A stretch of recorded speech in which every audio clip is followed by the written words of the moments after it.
this road has not been fixed or hot mixed for a very long time. People residing in the Estella complex are facing a lot of inconvenience. Plus the locals who are residing have to move in and out of this area in a very dangerous manner, walking on the parapet of the Nalla. What if the people slip and fall into the Nalla? Who's going to be held responsible? There is no safety measures being taken regarding the same. Secondly, this road has been bad for a very long time, and this doesn't come under the smart city project. That's why you can see the work has not been carried forward for a very long time, making the people and the residents of that area face a lot of inconvenience. Today they have fixed a pipe because there has been continuous flooding in the area, making it unbearable for the riders to ride, because that whole place would get flooded with water.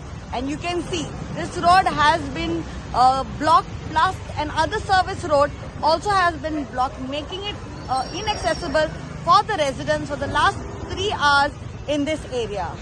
This is what the PWD department is doing, and you can see that we are just in front of the PWD department, which is the sewage department.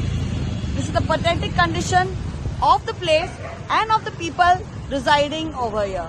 Sorry to say, but this is the condition of the road. It's a full muddy stretch. You can see for yourself, it's a full muddy stretch, and it's totally not safe for the people.